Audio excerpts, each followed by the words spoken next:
Hello and welcome to today's Better Care Playbook webinar through support from the Seven Foundation Collaborative on What's Next, the value of evidence from the Camden Coalition and CareMore Health to inform complex care program design. Before we get started, I'd like to quickly go over a few logistics. To eliminate background noise, phone lines are being muted during today's event. There will be a moderated question and answer session following today's presentations. You may submit a question online anytime by clicking the Q&A icon located at the bottom of your screen. Instructions are shown on the screen at this time.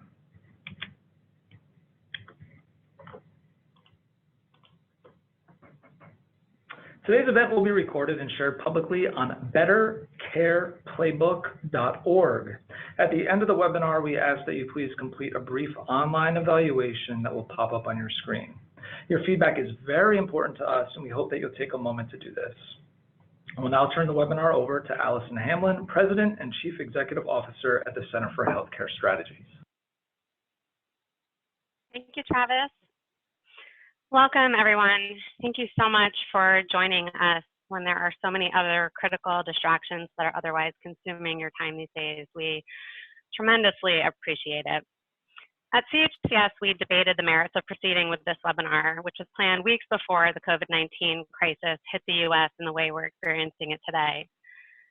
We ultimately decided to move forward, given the relevance of today's session for addressing the impacts of this pandemic in some of our most vulnerable communities.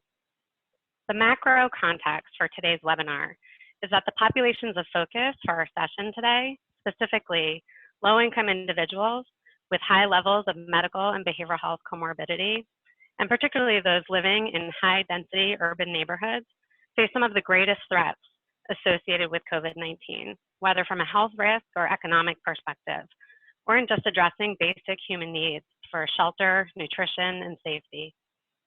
Later in this webinar, you'll hear both Camden and CareMore talk about the critical importance of cross-sector community partnerships. And never before have those partnerships been more vital than they are now.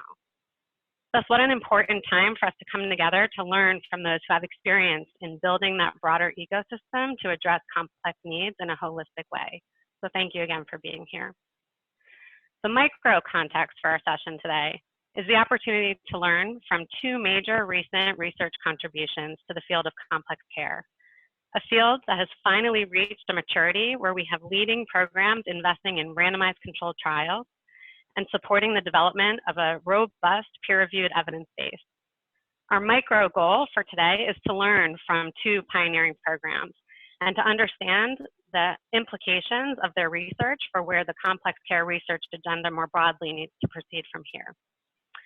So a quick overview of our game plan for today. And Travis, let's actually skip ahead to slide 4. We'll first hear from the Camden team. We have Kelly Craig, Chief Strategy and Information Officer, and Erin Truschel, Director of Strategy and Analytics for the Camden Coalition. And then we're fortunate to also have the team from CareMore here. We'll hear from Dr. Farad Madari, Associate Regional Medical Officer, and Dr. Brian Powers, Director of Population Health Strategy and Analytics for CareMore. Each of these teams will describe their findings from their respective randomized controlled trials, and we'll focus on the takeaways for the broader universe of stakeholders joining us here today and otherwise looking to improve the effectiveness of complex care interventions for a broad array of populations. We are further fortunate to have two reactors and complex care leaders in their own right here with us today. Sarah Kaplan-Levinson, Vice President of Complex Care at Maimonides Medical Center, and Dr. David Labby, Health Strategy Advisor at Health Share of Oregon. Thank you all for being with us. Sarah and David will offer some reflections on how the findings presented by the Camden and CareMore teams can inform ongoing efforts to refine how health system leaders, payers, state and local policymakers across the country design, implement, and support complex care interventions. And last but not least, we'll open it up to Q&A from all of you. And Travis provided instructions before, and don't worry, we'll repeat them again when we get there. Next slide, please. As Travis mentioned, today's event is being hosted by the Better Care Playbook, which is an online resource center offering the latest knowledge on promising practices for people with complex health and social needs. The playbook is coordinated by the Center for Healthcare Strategies and supported by 7 leading national healthcare foundations, including the Commonwealth Fund, the John A. Hartford Foundation, Milbank Memorial Fund, Peterson Center on Healthcare, the Robert Wood Johnson Foundation, the SCAN Foundation, and Arnold Ventures. Next slide, please. So our presenters today, through their recent research publications in the New England Journal of Medicine and the American Journal of Managed Care, have begun to fill a major void in the published literature with respect to high-quality studies assessing the impact of complex care programs, and specifically those focused on Medicaid populations. We are so grateful for their contributions in a space that has historically been limited to robust evidence, really focused on Medicare and older populations, and now we are finally at a point where we're building a really strong research base for what works for low-income, highly vulnerable populations in communities around the country. As we'll note during the conversation, these studies represent a critical jumping-off point for more research that can further refine our understanding of what strategies work and for whom. Next slide, please. Lastly, before turning to our first presenters and really getting our show started here, I just want to take a moment to highlight the many differences between the 2 programs we're featuring today and the associated studies that they have published. These studies vary and the programs vary in identification methods, inclusion criteria, baseline population characteristics, intervention models, measures captured, and duration of the intervention. Our goal is not to highlight one approach as more effective than the other, but rather to underscore how varied and loosely defined the field of complex care currently is, and how we need more research on tailored strategies for specific subpopulations to really understand what works, how, and for whom. So with that, we are going to turn to our featured presentations for this afternoon or this morning, depending on where you are across the country. So I'm truly delighted to introduce Kelly Craig and Erin Truschel from the Camden Coalition. Please take it away. Thanks, Allison. We're so excited to be here. Hi, everyone. So happy you could join us today. It's a pleasure to talk to you about our Camden Core model. My name is Kelly Craig, and I'm actually a social worker by training. And the majority of my time at the Camden Coalition has actually been overseeing our clinical interventions, happening primarily on the ground in Camden, New Jersey. And I'm excited to be able to discuss our longest running intervention, which has called the Camden Core model, and the randomized controlled trial results that came out earlier this year, which feels like a lifetime ago, considering everything that is going on. So I'm so happy that you could be with us today. Next slide, please.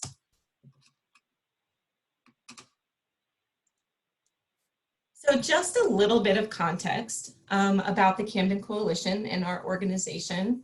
So we are a nonprofit based in Camden, New Jersey.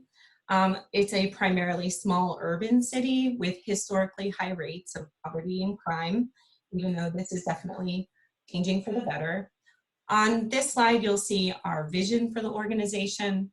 We're actually a really unique model. We're a membership-based nonprofit, and our governance structure consists of healthcare providers, such as skilled nursing facilities, hospitals, primary care providers, educational institutions like Rutgers University and Camden County College, community-based organizations, such as social service agencies and behavioral health providers, and lastly, community members, which includes former graduates from our various clinical interventions. Our founder, Dr. Jeffrey Brenner, actually brought together citywide hospital claims data a long time ago, which led to what we call now the Camden cost curve, which shows that 1% of our patients accounted for 30% of healthcare costs. And I'll get more to that point in a little bit. If you want to go to the next slide. And our organization really focuses on 3 main buckets of work. So the first is care team interventions and clinical redesign, really working with providers on iterating and improving healthcare in our region. We do a lot of data analytics and evaluation work, as and we also run a regional health information exchange. And the third bucket really focuses on convening policy and advocacy work. So we work within Camden, we work across the state of New Jersey, and we work nationally through our largest initiative, which is the National Center for Complex Health and Social Needs. Next slide. So as I stated before, what we're really known for is this sort of this concept that people now refer to as healthcare hotspotting. So that's this idea that a small percent of a population can account for a large majority of healthcare spending. That concept really formed the foundation of our work with complex patients and led to our longest running program, which is what we call the Camden Core Model. And this is our care management program that really focuses on serving people facing the most complex medical and social challenges. And through this program, we're really identifying people through really high rates of hospitalizations. This model was the model we tested in our RCT. Next slide. So this approach of working with complex populations is widely known now as complex care. And complex care envisions a care delivery system that's person-centered, it's equitable, cross-sector, team-based, and data-driven. So our model used all of those things.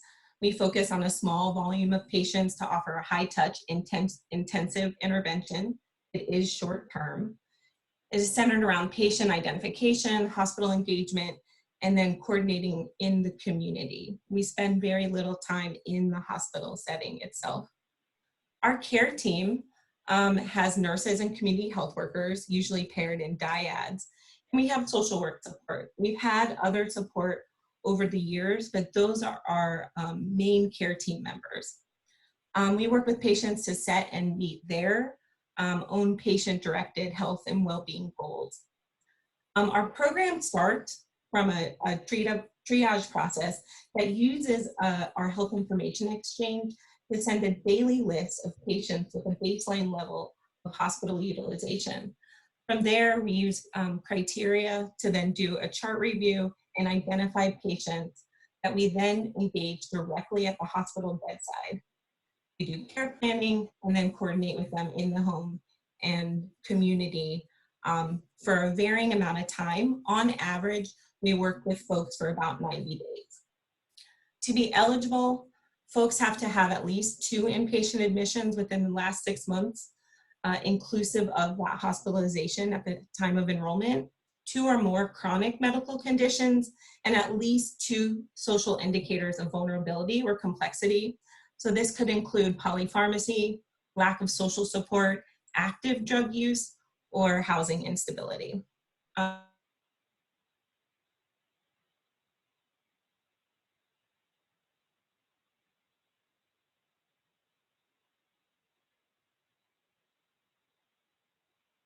People that weren't being served by other programs within our community.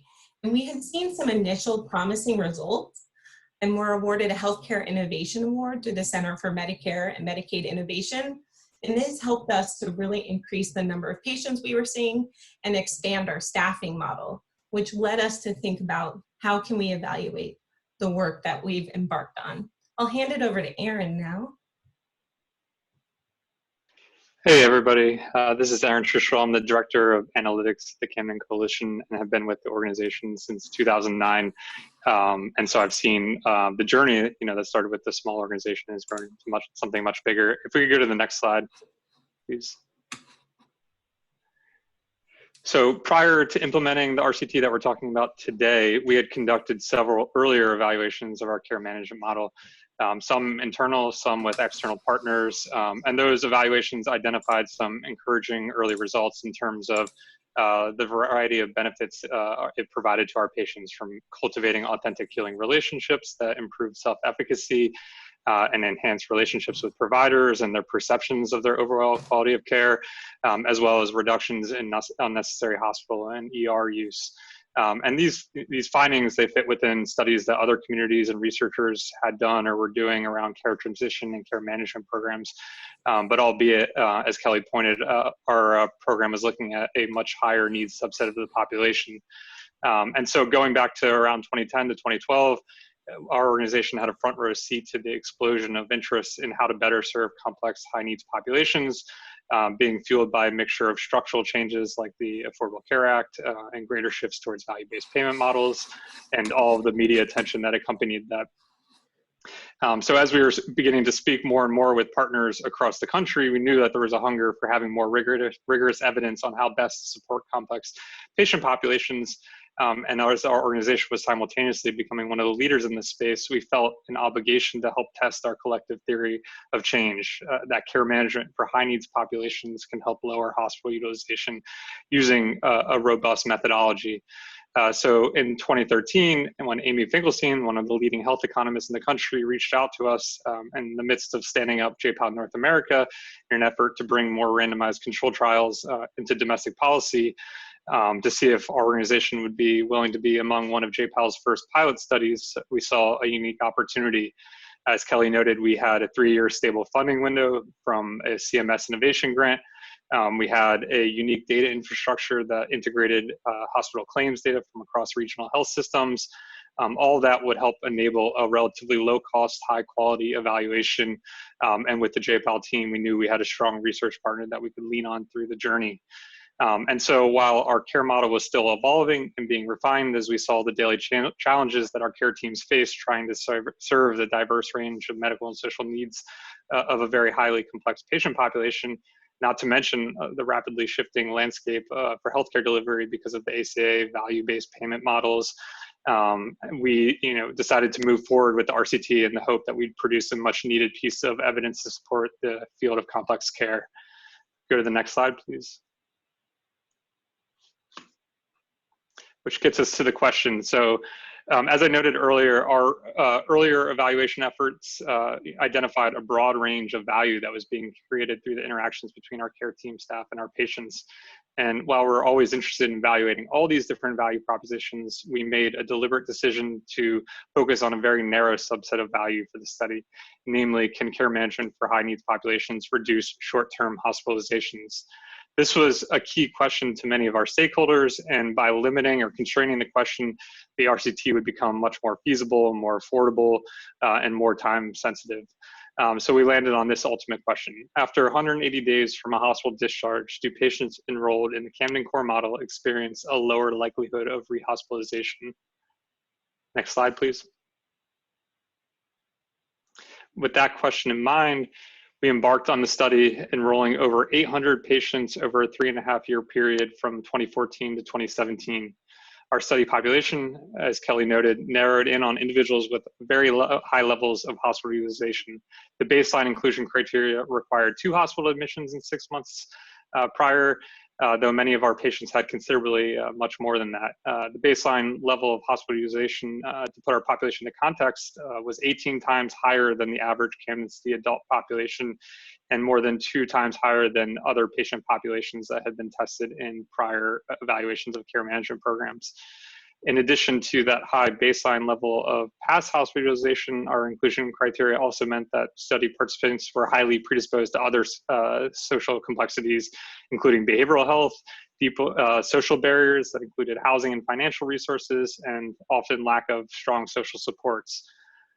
Over that 3.5-year period, we enrolled patients, but we were simultaneously engaging in continuous quality improvement throughout that process to refine the model as we continue to learn more about the needs of our patients, the barriers they face trying to navigate healthcare and social service delivery and beyond, and what resources and services were missing from our community.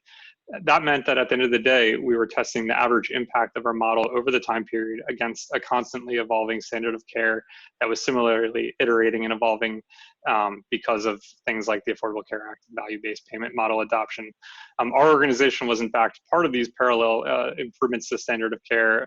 We were standing up programs like a 7-day pledge program, which incentivized rapid reconnection to primary care following hospitalizations for the population, for a much larger population, which we've also published and have demonstrated to show reduced readmission rates in a recent JAMA article.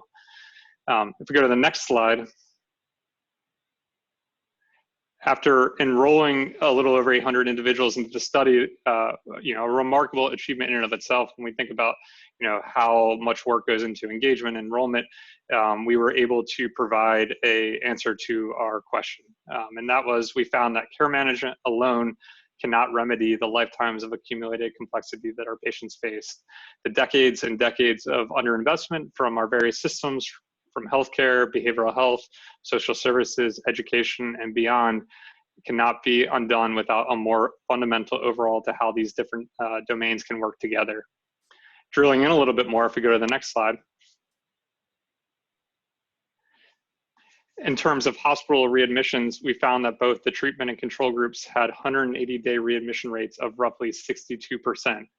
And as I noted, our baseline prior hospitalization was markedly higher. These readmission rates similarly are very high compared to national, state benchmarks.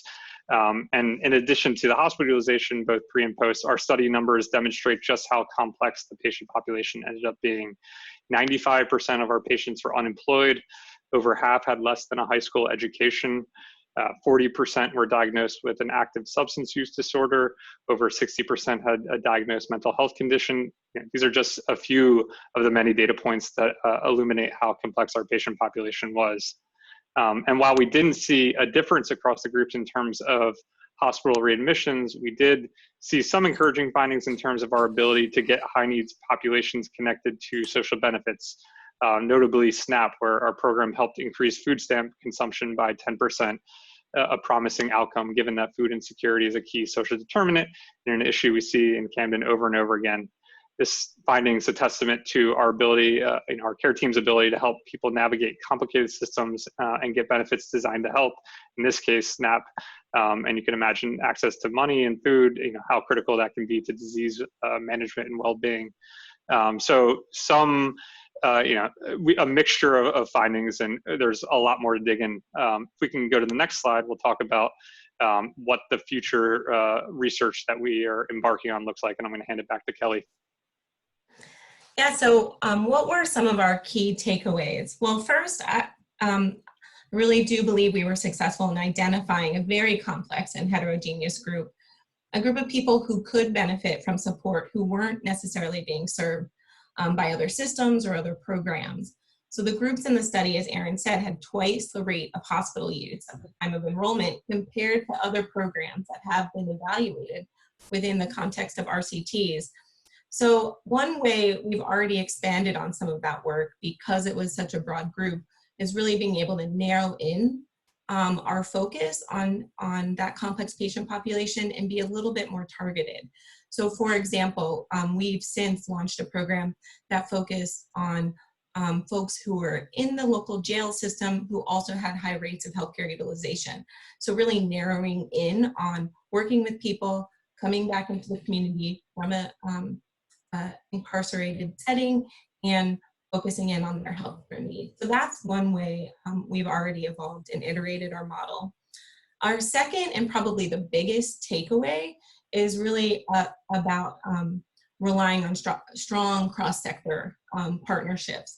So we really call this now the ecosystem approach, as opposed to working in silos, which healthcare tends to do, really partnering with others so that we can all work towards being more aligned and successful in serving our patients when we know we're all going to be overlapping and doing similar streams of work. So some examples that we've put in place on that front were our Housing First program. We launched it 2 years into the RCT because we saw that we just weren't successful with folks who had high rates of homelessness and housing instability. So we partnered with 5 other organizations to really put that in place, and are working with people in some cases upwards to 3 years. So it's longitudinal, people are housed, they're safer, and we're seeing better health outcomes as a result of that. Another example is our National Center. We launched that 3 years into the RCT, and that really convenes a broader set of stakeholders really working together to share learnings that help move this complex care work forward faster so that you aren't waiting, 4 years for an RCT to come out. We established a citywide campaign, as Erin mentioned, to get people into primary care within 7 days because we saw that we didn't have timely access for people coming out of the hospital to see that provider. And we know now that provider relationships are key in the work that we're trying to achieve. So really having an ecosystem that you can rely on to work towards these goals. And then third, we really want to expand our research and think about what measurement is the right measurement. So really thinking beyond traditional ROI and being a little bit nuanced in how we're measuring impact. What we're going to do is we're going to work together to pilot some new measures to establish a more holistic view, I think, of our patients' experiences and their intervention outcomes. So measures such as looking at social isolation, self-efficacy, social network composition and strength, and patient-reported well-being. So those are some of our next steps when it comes to measurement.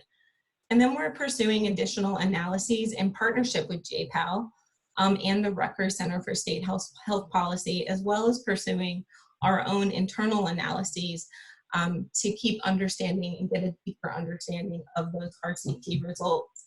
I'm happy to talk, Erin and I can talk about those. I don't want to go on for too long, but we're also going to evaluate, as I mentioned, get a little bit deeper on programs where, like I said, we have a Housing First program, we're housing people. What is the impact of that work? Next slide, please. So just briefly, I know all of us, to wrap it up, are in a place where it's hard to know what's going to happen tomorrow, let alone in October. But I do just want to inform everyone that we do host an annual conference. And as of right now, it has not been postponed. Our theme is Going the Distance, Resilience and Teamwork in Complex Care. And at that meeting, we'll be introducing new complex care core competencies. And we've extended all the deadlines and for workshop submissions, our Beehive and satellite sessions, as well as early bird registration rates. Next slide. And Erin and I are happy to answer any questions, and we're really fortunate to be able to talk about this work.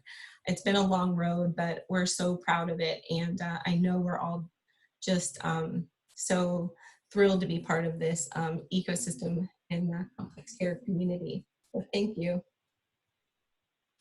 Thanks so much to both of you for kicking us off, and I'm sure that many in our audience are chomping at the bit for the opportunity to ask you some follow-up questions. I know I found the tantalizing bits, Kelly, that you shared around future measures particularly exciting. So I hope we can get into that a bit later in the presentation. So thank you both for first and foremost putting your work out there for rigorous examination like this. This is how we learn as a field, and really appreciate the bravery and the investment that the coalition was willing to make to advance all of our understanding of these important questions. And with that, it's my great privilege to turn to our next team of presenters. What a fortunate time earlier this year was to not only have one major contribution to the research base, but to have two contributions so closely timed to one another, and thus enabling us to have this great forum here today. So without further ado, it's a pleasure to introduce once again Dr. Farhad Madari and Dr. Brian Powers from CareMore Health to talk about their work. So please take it away from here. Thank you, Allison. Can you hear me okay? Great. All right. Well, we really appreciate the opportunity to be here and share our results and really kind of co-present with the Camden Coalition, and being part of just this webinar with the Center for Healthcare Strategy is something that we reference often. So it's an honor to be able to contribute something to this as well. So Brian and I are really excited to share some of our kind of broader lessons learned and some of our work that we've been doing in CareMore for the last several years. Next slide, please. So before really jumping into some of the background and analysis, For those that don't know, if I can just give you a brief kind of history of CareMore Health. It's a national physician-founded, physician-led integrated care delivery system. It began as an organization caring for Medicare Advantage patients, but began serving Medicaid patients in Memphis, Tennessee in 2015 through a partnership with Amerigroup, one of the state's 3 managed care organizations. And when we went into Memphis, we did an early analysis of our patient population in Memphis, and it revealed that spending was remarkably concentrated on the costliest 5% of patients, incurring roughly 68% of total medical expenditure. So our highest cost patients frequently had multiple chronic medical conditions, often with co-occurring behavioral health disorders. Many had significant social issues ranging from housing instability to food insecurity. So our primary goal with this intervention was to develop and implement a complex care management program for these high-need, high-cost patients. Next slide, please. So in designing and building our program, it was really around a conceptual model of the drivers of poor outcomes and avoidable spending for high-need, high-cost Medicaid patients. So drawing on existing frameworks, we grouped these drivers into 4 intersectional domains. First one being medical complexity and health trajectory, then self-management and behavioral health, then care coordination and engagement, and then environmental and social support. So within each domain, we identified specific drivers of poor health and high cost. And this model of the domains and drivers served as the basis for the design and implementation of our care model. Next slide, please.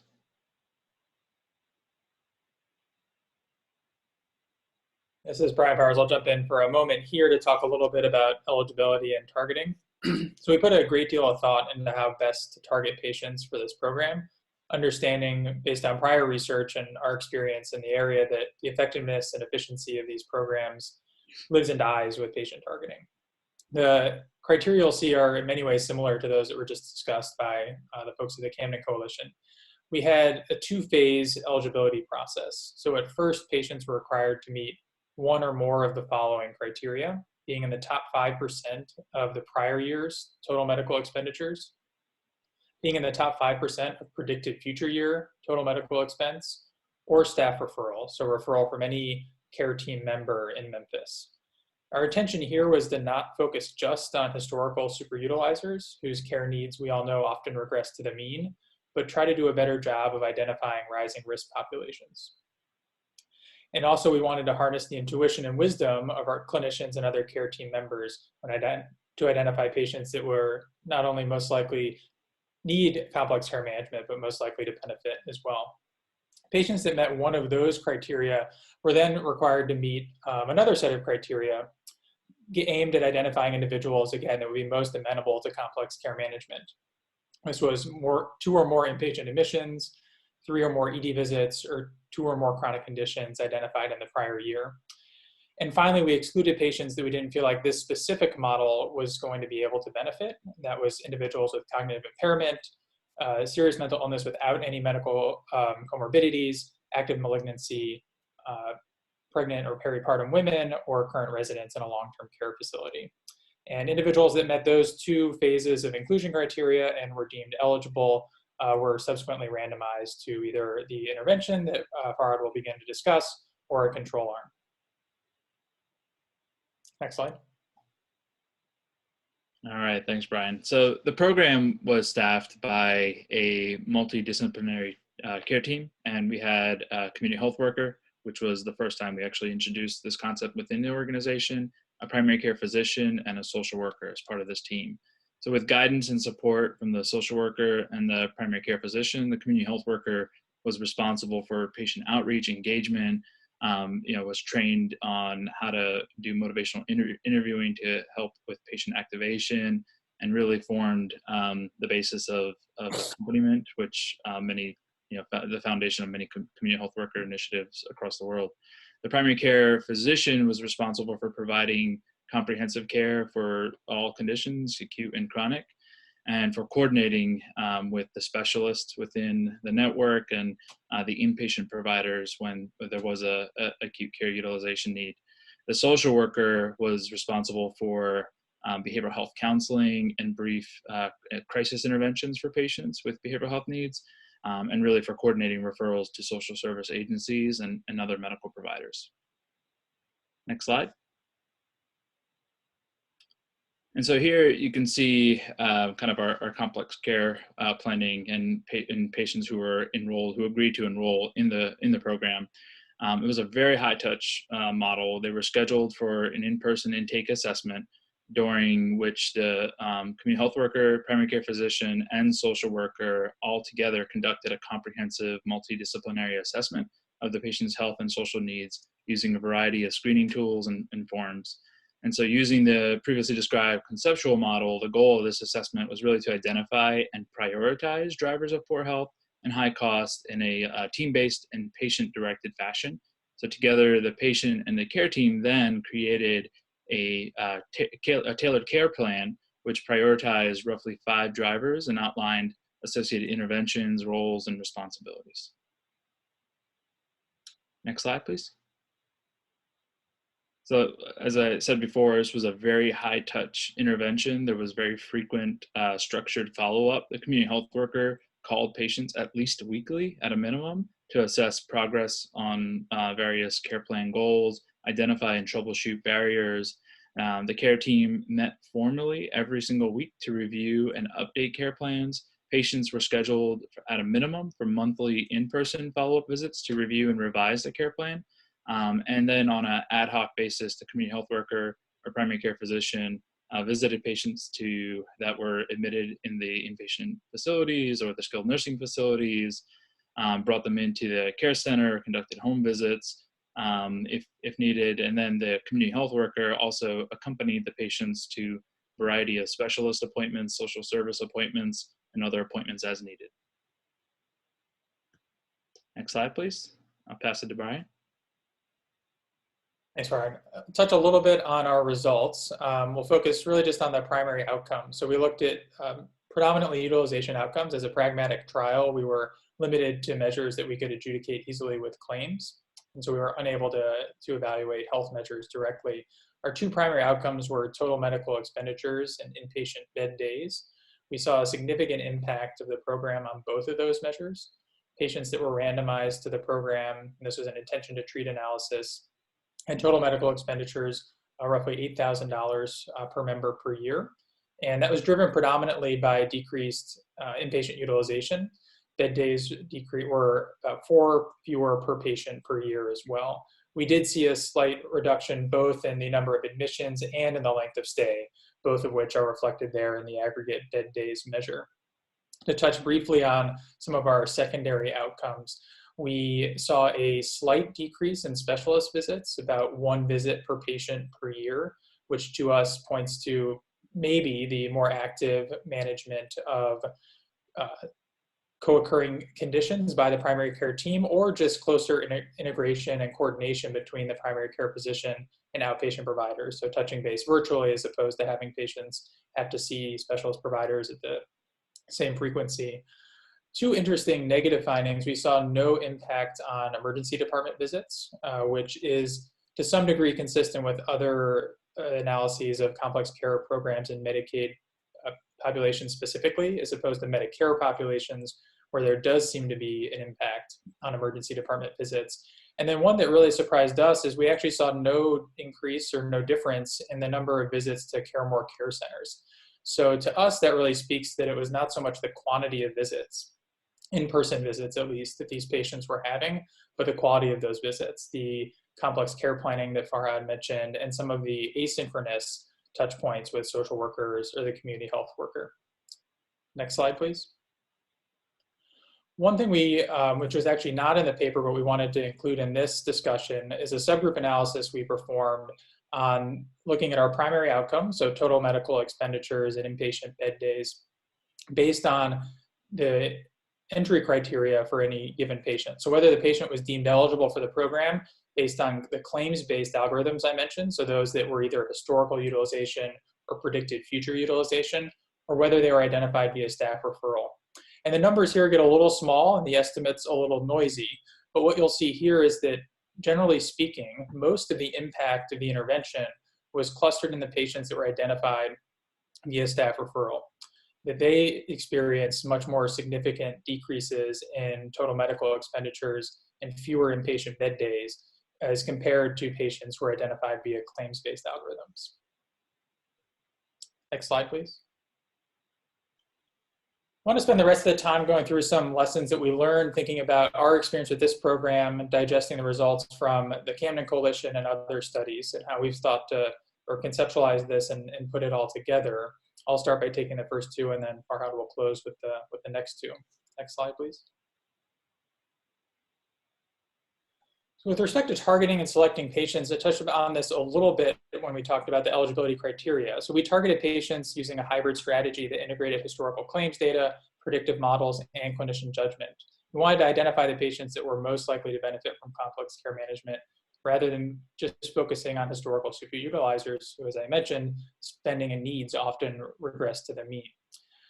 Incorporating clinician judgment allowed us to harness the intuition and wisdom of care team members. And as I just mentioned, we found that patients referred to the program based on clinician judgment were more likely to engage with the program and experience greater reductions in spending and utilization. I think a takeaway here is to really work backwards and to think about targeting often after you've built the model. So think about what types of patients are most likely to benefit from the specific model that's being developed and the specific elements of that model, and then work backwards to identify those types of patients. It's often likely to be more efficient than starting by identifying the top 5% of spenders, let's say, and building a model from there. As mentioned by our colleagues at the Camden Coalition, it's a very heterogeneous group.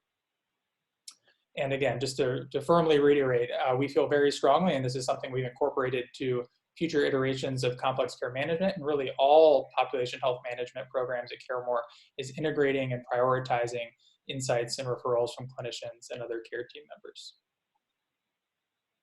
Next slide, please.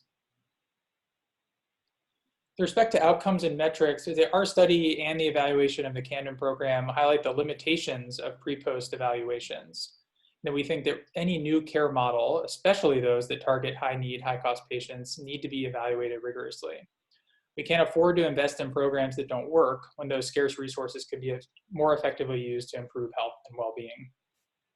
Comparing our two studies highlights the challenge of measuring patient experience and health outcomes outside of traditional research settings.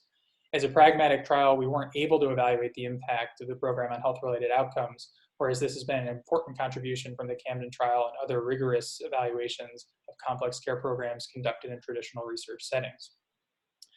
And finally, although we are often most focused on demonstrating cost savings and return on investment, since those are the metrics key to program longevity and investment, we would like to see a greater focus on measuring cost effectiveness.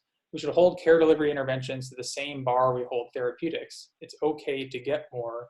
It's okay to pay more to get more, and our outcomes should reflect those values. Next slide. All right, thank you, Brian. So to go back to kind of thinking through maybe what was a little bit different from our approach here compared to the Camden model is that, you know, our intervention was really built into the existing medical home model. So this removed barriers for collaboration and coordination between the community health worker, social worker, primary care physician. It allowed us to address medical and non-medical drivers of poor outcomes in the same space, rather than approaching each in a siloed fashion. So, you know, for example, one of our community health workers on a phone call check-in with a patient discovered that the patient wasn't taking their insulin because they couldn't afford what was prescribed to them. And so she immediately alerted the primary care physician, who often, you know, was co-located with the community health worker in the care center, who was able to fix that problem, to come up with a more affordable regimen that was on the formulary, and fix the issue within an hour. Often, you know, for those who work in primary care practices, you know, a lot of times that would require potentially a phone call to the office, and then a staff member would kind of give a 72-hour turnaround time frame that would potentially happen with a request like that. So I think that underscores the importance of of integrating within the existing medical home model.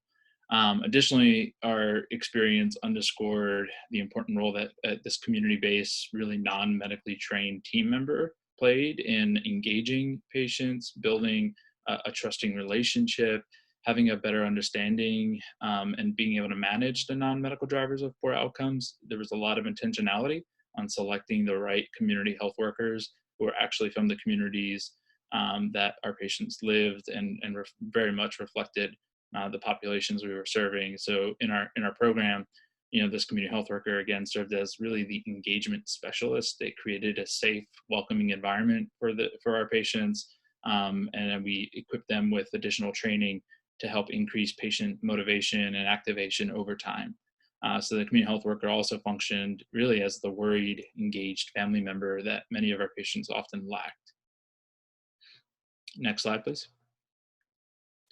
And this is something that has come up as a common theme, I think, amongst the folks at Camden and that we're noticing as well, is the importance of these cross-sector partnerships. So really rapidly addressing the social drivers of health requires not only just a team-based approach that incorporates, the community health worker, but we really have to have an in-depth understanding of the community needs and how to navigate the social safety net institutions within the cities that we serve. We find that blind referrals and attempts to coordinate services in real time are often bureaucratic and cumbersome, resulting in long wait times for patients who need much more acute stabilization. So building trust, longitudinal relationships with organizations in Memphis really proved to be critical for our patients.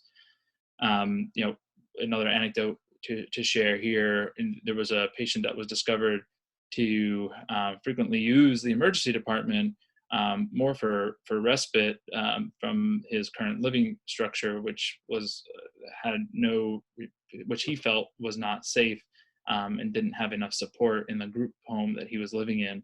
So drawing on connections we had built with group homes within the community, we were able to help the patient rapidly transfer to a more supportive home, really bypassing traditional administrative hurdles and wait times, because we had done the upfront work of building those partnerships and assess the quality of the different group homes to be able to facilitate that transfer. And next slide. And that really concludes our portion of what we could share today. So thank you. Thank you both so much. Again, such a rich presentation and so much detail to dive into, and just flagging a couple things that really resonated for me before we lean into our other experts on the line with us today. For one, that was the really interesting insight about working backwards, designing the model of care, and then thinking about, okay, which subsets of the population are most poised to benefit and respond to the interventions being designed and offered, I think is a pretty profound insight, and one that we should all think more about. And also just have to say, love the notion of the community health worker as the worried, engaged family member. I think that makes things come alive for us listening to you. And the last thing I'd say is, although we are highlighting both of these programs for their rich data-driven sort of quantitative contributions to the research base, I think both presentations highlight from the anecdotes shared that the stories are a really important complement to bringing the data and the quantitative outcomes to life. And so important for all of us to continue to do both, to invest in the high quality, rigorous, data-driven research, and to make sure we're also capturing the stories that really highlight the nuances of this work. So thank you so much to the CareMore team for that presentation. And now it's my pleasure to turn to our reactors. And I'm first going to invite Sarah Kaplan-Levinson, Vice President of Complex Care at Maimonides Medical Center in Brooklyn, New York, to share her reactions based on her rich experience in operating large-scale complex care programs with a very large Medicaid population in Brooklyn, and share sort of what you take away from both of these contributions to the literature. Thanks, Sarah. Thank you, Allison. Can you hear me okay? We hear you great. Thank you. Okay, excellent. So yeah, thanks again. I just really want to thank CHCS for inviting me to give my thoughts after both of these really fascinating presentations. I think, you know, the first thing that I have to say, and it's been said, but I think it bears repeating, is how appreciated both of these contributions to the field and the literature are. There really is such a dearth of evidence in a lot of this work, and I think the ability to be really transparent about, you know, what went well, what didn't go the way we expected it to go, and to have these conversations and generate new ideas is really so incredibly valuable, sort of above and beyond what any particular results of any particular study might say. So just offering my appreciation for both of these contributions.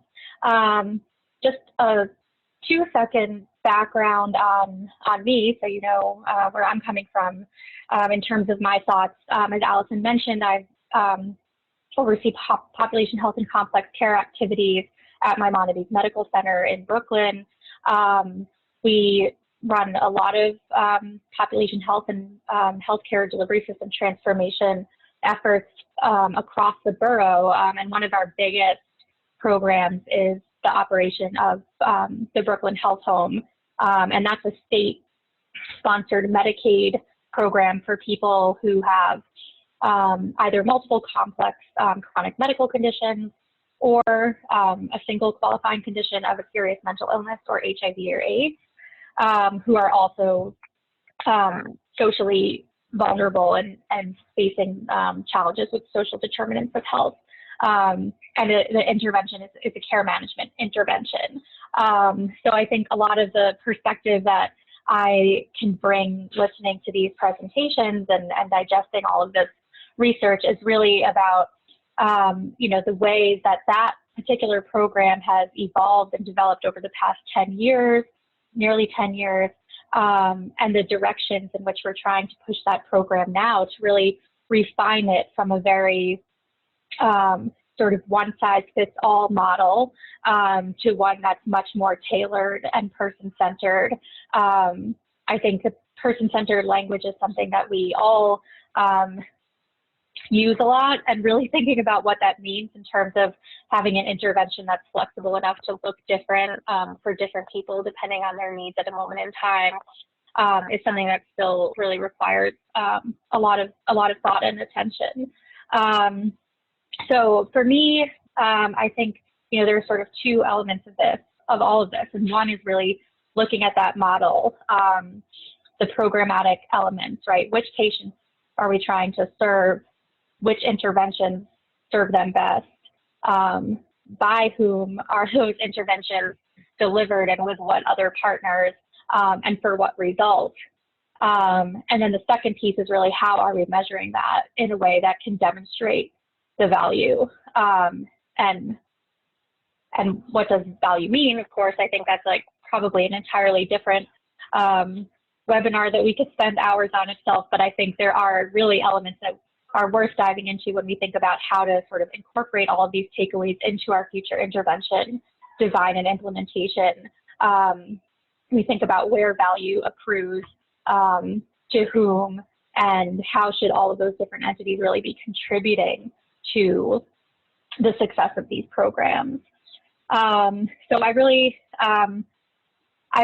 like the way the CareMore folks, as Allison also mentioned, started with that premise of, you know, identify who could benefit from these interventions, and then back into that.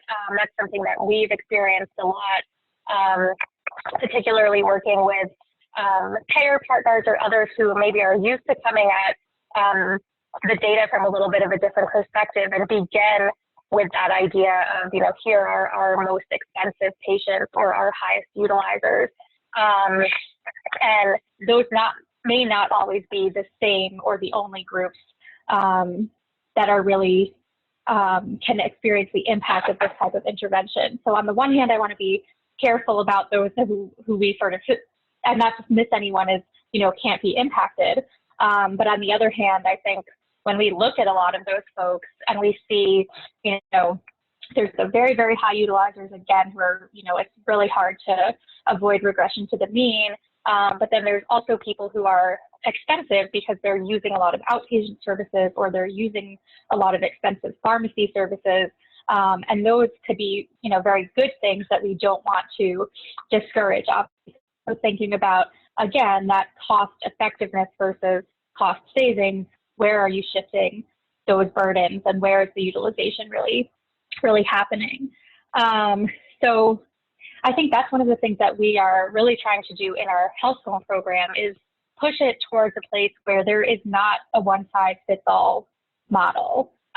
There are different drivers and different needs, and you have to think about, on a person-to-person basis, what are you trying to mitigate, and how can you do that? So I think from a programmatic perspective, that's really asking yourself, what kind of duration of intervention does this person need? Is it a 30-day or 90-day intervention, or is it possibly a 9-month or 12-month intervention? And who's delivering that intervention? Is it a community health worker, care manager, maybe care navigator? Is it any of those folks in combination with a health coach at their primary care practice? Or is it a real multidisciplinary community-based team with a social worker, a peer specialist, a psychiatrist providing clinical backup, and a nurse for people in a different sort of category of need? And then, of course, what is the actual care plan, and how does it get implemented? And then I think we need to think about, too, from the there's a provider perspective, right? So one of the challenges that we've encountered operating this health zone program is that it's a bit of a blunt instrument, right? You have to have Medicaid, you have to have one of these qualifying conditions, and the way the program is structured, everyone is supposed to get what they need, but there's really only one intervention required in a given month to be paid, right, to drop a claim. And so we're really trying to push that to say, when a provider, right, these are really based on relationships and providers referring from the community, right, as both groups discussed. So when a provider identifies someone who is complex, who needs some extra support, they really want to be able to go to one source and know that, they're going to take care of that individual.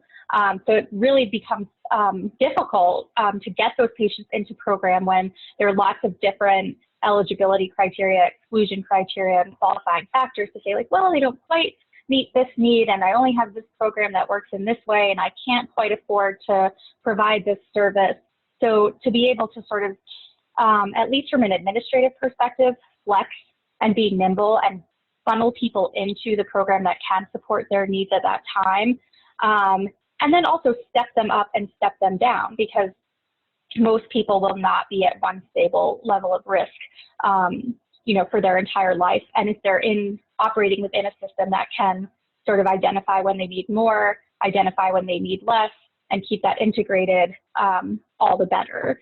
And from the funding perspective, of course, that requires some flexibility so that there can be a lot of front loading of engagement. There can be the people that need, weekly contacts, and the people that only need monthly contacts, or the people that need, daily or weekly contacts in the first 3 or 6 months of their engagement, and then begin to wean off. So thinking about sort of how to make all of that sustainable from a funding perspective. I think the other thing, especially important for us moving forward, and the Camden team talked about this, is identifying those other measures, right? So yes, we want to look at readmissions, for example. Could we refine that even further to look at avoidable readmissions or avoidable utilization? Can we expand that even further to look at total cost of care, overall health, engagement with primary care and specialty care, well-being and functionality, and really developing robust measures of those things. And I think also measures that correspond directly to some of the interventions, right? So as Camden mentioned, looking at the uptake in SNAP benefits, I think is something that's really important, right? Because often we'll see those results, the results of someone being connected to benefits or being connected to housing or reporting how they feel about their own ability to affect their health or mental health much sooner in the process than we would see an actual change in utilization or cost. And so I think having those social metrics and those intermediate metrics are very important when we think about where the value is. One, I guess, last thing that I want to hone in on is how we look at those results, right? So it's very important to stratify the population from the beginning in terms of their risk, the intervention they receive, and the way that it gets measured. Because if you put too broad a group together into one bucket that is receiving sort of a titrated version of the intervention, it can really dilute the results. So I think we do really need to, taking as a sort of foregone conclusion and the premise here that care management for complex populations is really critical and foundational to any effort to reduce the total cost of care and improve outcomes. We need better ways of quantifying those outcomes, quantifying the ROI, and looking at the relative contributions and cost savings related to things like the justice system, housing, employment, and education, especially as we transition into a value-based payment world. What are the cost centers? Where does the value accrue, and who's contributing? Because the healthcare dollar only goes so far. And just finally, I wanted to just give a couple of thoughts on how this has all been looking for us in the current COVID-19 situation. We've moved all of our care management from a very face-to-face community-based model to a telephonic model. And I think we're learning a lot of important lessons about, how critical it is to have those relationships, to be able to be nimble and be flexible in an environment like this. There are many ways in which it's not ideal, and I think there are many ways in which we're learning what really can be done virtually when relationships are strong and in place.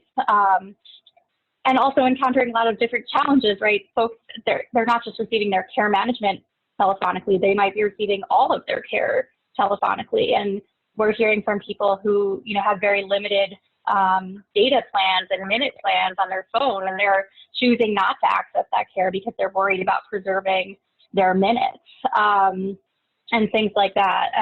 And so seeing a vulnerable population that becomes even more vulnerable in a situation like this, and that can sort of spread that vulnerability to more people than they ordinarily would, right? We have lots of people seeking time in emergency rooms for non-clinical reasons.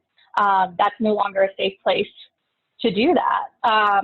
So thinking about how people can really come together to look at those settings, emergency rooms and jails and shelters, and understand how interconnected they are in keeping sort of everyone as well as possible. So thank you again for the opportunity to share some of my thoughts. Thank you so much, Sarah. There was so much in there, and really appreciate you sharing all of your thoughtful insights, and particularly tying it back to the current environment. And I think one of the small silver linings of the environment that we're all facing right now is it is sort of forcing us to learn how to do things in a different way and to test new flexibilities. And inevitably, there will be tremendous learnings that come from all of this one way or another. So thank you. And now I'd love to turn to David Labby to share his reactions to the presentations thus far, and then we'll open it up for a broader Q&A. Thank you. Thank you for allowing me to share a few thoughts. I'll try and keep it short so we have time for discussion afterwards.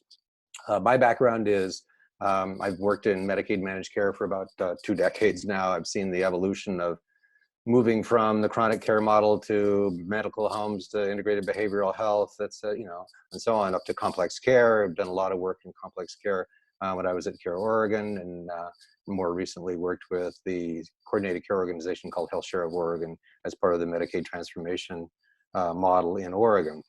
So when I look at this, I think it both of these are really good because they potentially take us to a new level of sophistication about complex care. We've had this sort of complex care equals case management paradigm, and I think what the folks from Camden and CareMore have done is really help solidify that complex care is not just about complex care case management. And I love the slide that says care management alone cannot remedy lifetimes of complexity. That's true. Certainly it's true for the populations we served. I think one caveat I'd say is that, you know, the transitional care model that you were testing in Camden was actually a model that's been successfully tested elsewhere with other populations and other ecosystems. So I think the point you're making is that it's largely about the ecosystem and the nature of the needs of the population that makes a difference for whether your model works. And I think that's, so we can't just say it's case management, care management, whatever you want to do is complex care, because it operates differently in different contexts. But the other thing embedded in that statement, that care management alone cannot remedy lifetimes of complexity, is that whole concept of lifetimes of complexity.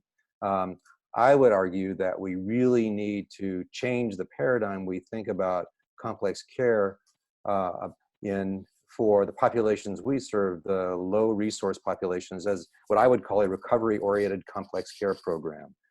We have done the similar sorts of, we just published a study, it'll be up on the playbook soon, that looked at the sort of life adversities that our population generally, including our complex care population, experienced over time. And we got the same sort of thing, you know, 60% of our members have, or people in the high utilizer group, those people who are spending $40,000 to $50,000 a year, have substance use disorders. 40% of them had substance use disorders as kids. Homelessness, 60%. ACEs, over 50%. You know, lots of jail, over 50% have been in jail. Lots of abuse, interpersonal violence. So these are trauma survivors. These are people who lifetime of complexity hardly does justice to what their experience is. And these are people who are in basically trauma recovery, or we can help them in recovery. And if you think about recovery, recovery is not simply something that a case manager does, or a 90-day program does, or I would even argue a year program does. If we think about a recovery-oriented complex care model, it really is much more of a community-based model. You know, given the percentages we all know are out there in terms of substance use disorders, we can look at what SAMHSA has called a recovery-oriented system of care for substance use disorders. And in that model, which is certainly, I think, really informative for the work that we do, especially given the impact of substance use disorders on the populations we serve, healthcare and the things we do in healthcare is one part of a community initiative. And I would argue that I think we need to take it further than our presenters have taken it. I think complex care is actually, in the populations and the communities we serve, has to be a community intervention. It's not a healthcare intervention. Yes, we need partnerships and we need to build out of the healthcare system, but we need to be one seat at the table of a community in the effort that really helps people in long-term recovery. Because we know, in truth, that if you look at the few studies that have been done looking at high utilizers, we know they go in and out of high utilization. If you look at any high utilizer group this year, 30% of them won't be high utilizers next year. But if you go out further, within 3 years, a lot of them will pop back up, especially those with chronic health conditions. So our metrics of 90 days or even a year are probably insufficient for looking at, are we actually impacting the population, or are we just postponing the impact of their lack of recovery on their healthcare utilization? So it shows up differently and we're not even catching it. So I think that the idea, I really appreciate where Camden is going, working with the jails, and how CareMore has really created partnerships with the communities in which the social service communities where they are working. But how do we take this to the next sort of level where we actually say, you know, the table for recovery is the table for recovery for people who are in jail, people who are homeless, people who have substance use disorders, as well as people who have high utilization, because they're all the same people. And we can't do this alone, as we can't do this as one sector. That's a different kind of paradigm, and it's much closer to sort of SAMHSA's recovery-oriented system of care. And it's also a challenge us to think about, you know, these are not short interventions. Yes, a case manager may be involved for a short period of time as needed. But as healthcare systems, because these people are in our primary care practices.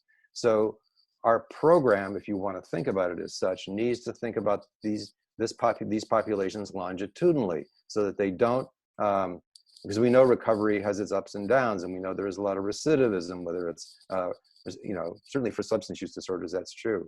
And that is a population we largely deal with. It's also true for the criminal justice population. It's true for the foster care population. All of these are our subpopulations. So how do we take a much longer view and think about the systems, the systems of care longitudinally that are needed to stabilize these populations who have had such challenging lives, and to help them be stable long term. And certainly that involves partnerships with community-based organizations. It involves community health workers. It involves peers. It involves culturally specific organizations. But I think that's actually the next challenge for us, is to build those long-term, stable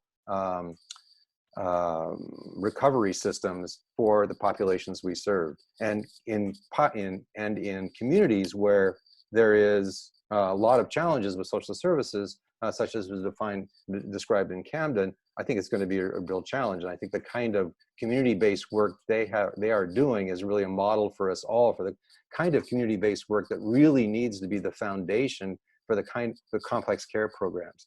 We need to move the concept of complex care programs, sort of in a certain sense, out of that it's owned by the healthcare system. It's partly owned by the healthcare system, but it's also owned by the criminal justice system, et cetera. So this is probably, I'm not really getting down to the weeds of what was presented, but I think that's really what is being reflected in both of these presentations. I really liked the CareMore presentation in terms of how they engage with community health workers. They specifically called out community health workers who had knowledge of the community and were sort of community specific, culturally specific, one would hope. But I think in what I wanted from their presentation, I would love to hear more about, is what do those community health workers do? What were the issues that they faced? How did they have issues with their ecosystem? What was that ecosystem like? I think Camden's calling out the ecosystem should make evaluation of the ecosystem part of any evaluation of any complex care program.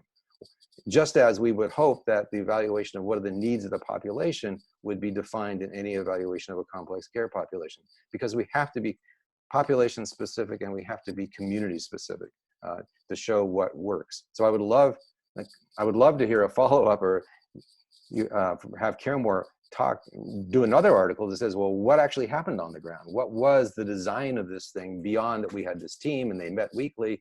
What were the kinds of issues? And I know that there's a supplement with stories, but what can you draw out of that? The other question I have, really, I think the challenge for CareMore and going forward will be, what happens after you take away the community health worker? Are these people embedded enough in community support so that they remain stable? Part of the work we've done is we actually did some work with people who looked like they were resilient. They had terrible lives, but they didn't have any high utilization. And they described, as many people in recovery described, their lives as a day-to-day struggle, it was a precarious day-to-day struggle. And I suspect that a lot of the people that we will be helping will experience much of their lives as day-to-day struggles. And how do we continue to partner with them on a long-term basis? Maybe that's in primary care, maybe that's programmatically, maybe that's in behavioral health. But I think those are the challenges going forward as we think about the next sort of iteration of complex care. Just to move us along, I think the call out of what's happening as part of community responses for the COVID epidemic is really right on. Every community in the United States is now looking at the issue that we have been looking at, which is flattening the curve. We used to call it bending the healthcare curve. Now everybody is looking to keep people out of the hospital. And on an emergency basis, there are, at least certainly in our community, there are emergency ecosystems being built on the fly to deal with this. My hope is that we build new relationships and we really open up the possibility that we can create this more community-oriented complex care, recovery-oriented complex care systems out of what is happening now. But I know that all of the people who we have been working with people they haven't worked with before, and they're working with partners in a completely new manner. So I think there's a huge opportunity in the stress that we're all undergoing. So those would be my comments for now. Thank you so much, David. So much there to work with, and there are a few kind of jumping off points that I could dig into to get into our Q&A session here, and I'm going to do my best. So I do want to thank everybody who has submitted a question thus far. Our team has been monitoring them and have a bunch teed up, and welcome others to submit a question following the instructions on the screen right now. To kick us off, I want to invite our presenters to come back on video if they're so willing. And my first question will be for the Camden team, and this sort of dovetails a little bit on David's question to you just now about sort of thinking about the role of sort of, the healthcare system-led care management versus sort of, other longitudinal relationships in the community and so forth. And one of our participants submitted a question. I think they may have been experiencing technical difficulties, Kelly, when you talked about the average length of engagement. And so just to combine that question and David's question, how are, given the results of the study and your broader experience to date, how are you guys thinking about what is the right length of engagement for whom in your population, and how do you need to marry what you do with the other sort of connections to longitudinal support in the community, whether it's in primary care settings, whether it's with other community partners, whether it's in housing and so forth? Yeah, just to restate what I said before, for the group in the RCT, on average, we worked with people for about 90 days. So the shortest amount of time could have been 30 days, and generally those are folks we might have lost contact with, and we looked and tried to engage them for about 30 days, and then we had people that were well over a year that we engaged with. So I think it's hard to know exactly what it looks like, but I think Sarah made this point earlier where we need to have a system that can adapt to people sort of coming in and out of our system.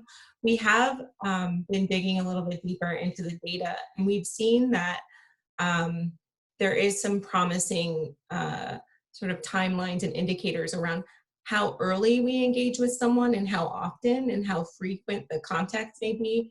So that's something we're trying to look at, where it's not necessarily the amount of years, but how early on we're able to build a relationship and really work towards some immediate goals that could potentially sort of reduce longer readmissions, or at least short-term readmissions. So those are some of the things we're exploring around that sort of dosage question.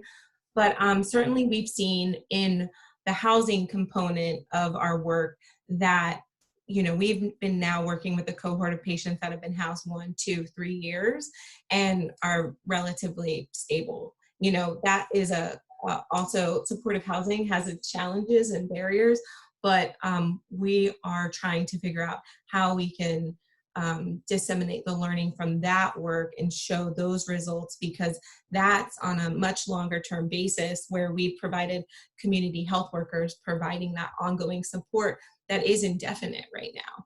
So I think there are different ways we're trying to look at what makes sense, but I think for us it's how do we have a system that can adapt to people coming in and out of working with our care managers, because hospitalizations aren't necessarily just going to end. They might ebb and flow. And when we were in an RCT, we weren't able to do that. So. Thhank you for that. Really appreciate it. And now I want to turn to the CareMore team for a question. And David Labby threw some big, thorny questions at you towards the end of his reaction there about sort of changes that you observed in the ecosystem. And I welcome you to share any thoughts on that. But I also want to flag another question that has come through from a number of participants related to the really interesting finding around the sort of highest impact among the clinician referral subgroup that your data really pointed to, and trying to understand your impressions of what's behind that, and is it that the staff who know these individuals have an intuitive sense of rising risk, or more generally how you're interpreting that finding and the implications of it. So there's sort of two different questions lumped into one, and we welcome you to take a crack at either one or both of those.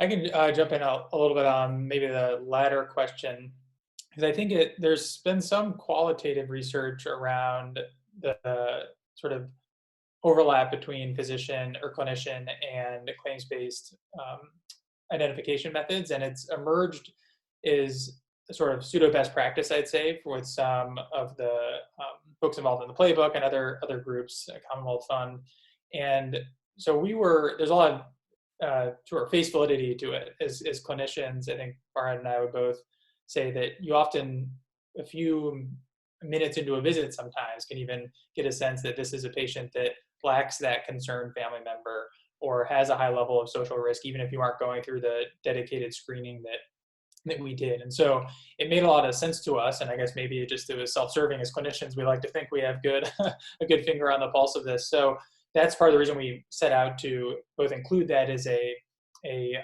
entry kind of eligibility criteria, and then also look at it specifically. And I think that's, we didn't have a way to test exactly why that was most effective, but I think, at least from my clinical experience, that's what resonates, is that you can identify the patients that need a little extra help, and it sometimes is simple and nebulous as that. I think, to me, one thing that was really interesting is that it shows that we often don't have the resources to do that absent a structured program like this. So the clinicians also felt that other patients who were randomized to the control arm needed that extra help, but it wasn't without a structured both time and resources and new care team members to actually address those needs. So just identifying it is necessary but not sufficient. I'll turn it over to Farhad for any other thoughts. No, I think you summed that up pretty well, Brian.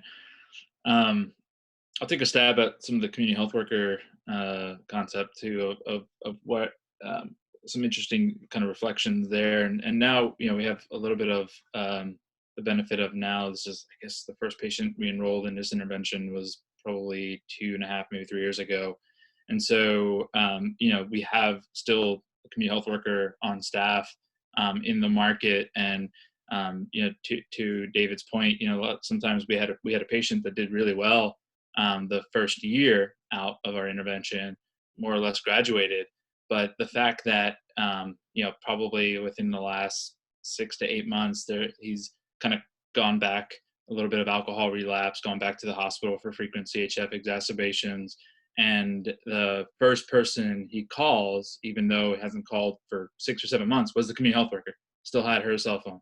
Still was able to say, hey, I messed up. Had that psychological safety that often, maybe patients don't feel like they have within the healthcare setting. So I think it goes to the notion that retaining that staff members who are not clinically trained to be on staff to work on these initiatives requires investment, requires paying them good wages, requires an understanding that there is going to be these patients that will kind of ebb and flow with their level of risk, and it underscores the importance that they need to have a person that they can reliably call and contact.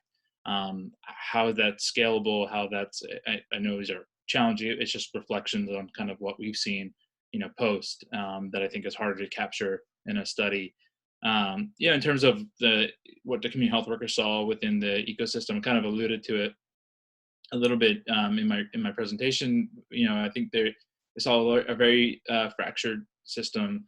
Blind referrals for organizations are often, again, sometimes cumbersome, sometimes bureaucratic, sometimes just nobody ever followed up on the outcomes of those referrals. And it really took an intentionality around identifying who are our 2 or 3 key food banks that we could go to in a moment's notice, that we know we can reliably get something for our patients.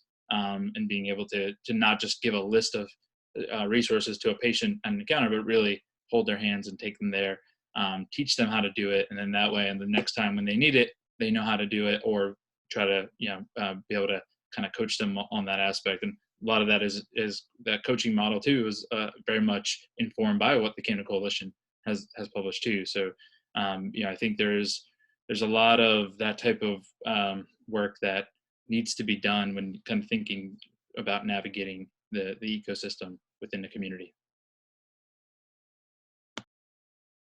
Thank you so much for that. And of course, we never have enough time to ask all of the questions we want here, but I do want to just field one last question to both teams here. Again, sort of bringing us back to the current environment that we find ourselves in. And our reactors provided some, I think, really thoughtful insights about the applicability of the lessons of your work for addressing the particular vulnerabilities that some of our communities are facing right now. And so really would love to just end with you all sharing any thoughts you have about how the work that you've done to date through these programs and what you've learned through these studies, how that can inform our approach to addressing the potential harms to particularly vulnerable communities right now in the context of COVID-19. And so maybe Camden, I'll turn to you first, and then the CareMore folks to wrap us up. I'll start. I would say there's so many similarities, and I think the big thing that we can see is I think the coronavirus has sort of highlighted a broken safety net that we've already experienced with a lot of the patients that we've worked with in the course of this work. To David's point earlier, I do think there's a lot of ways you can be creative and innovate at a time like this, where you do see a lot of examples of people really coming together in these sort of micro ecosystems around a community event. And it sort of highlights that it can happen, and there's a lot of innovative things happening. And how can we continue that momentum moving forward? I do think a large part of our work is really taking what we're learning on the ground from our nurses and our community health workers and raising them up to the state, changing policy, closing gaps in access, improving care delivery. So we're constantly thinking about what are we learning on the ground, helping individuals, what are those barriers, and how do we optimize them in the future moving forward. And I think you see a lot of parallels happening because of coronavirus. Thanks for that, Kelly. And CareMore folks, do you have any sort of final words of wisdom to leave us with on this question? No, I mean, I think I could share interesting kind of what we're seeing too with our response with COVID-19 is that we've recently transitioned a lot of our outpatient operations to telephonic and virtual visits, just for the safety of our patients and staff, because we're really urban, densely populated areas, and we find that the more proactive we are with high-risk patients and outreaching with phone calls or text messaging has been actually, anecdotally, we've already seen patients really appreciate the efforts to be able to help alleviate anxieties and different things that might be going around. So I think it's the upfront investment in establishing those relationships really pays off in times like this, when you don't have the benefit of that face-to-face interaction, to be able to get a higher kind of uptake in a telephone encounter. For example, in our Washington DC market, just yesterday, we had over 90% kept rate of virtual appointments, which is kind of unheard of for Medicaid population that we're serving there. And I think it's a testament to kind of what's going on right now, a testament to a lot of the anxieties that are in the community, but also we're able to help a lot of good folks who can just hopefully get us to a point where we can get this a little bit under control as a nation. Well, thank you so much for your presentations, for your on-the-fly responses to questions, and also to our reactors for sharing their insights today. I'm truly grateful for all of you. And to all of you on the line for joining us today and stepping out of your otherwise hectic schedules right now to participate in this discussion.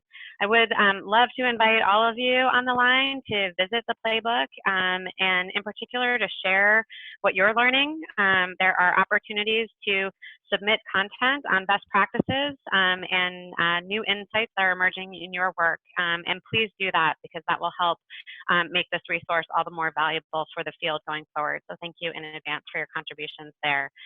Lastly, I would love to encourage you to, if you have a moment, please fill out our evaluation survey that will show up on the screen when this webinar finishes in just a moment.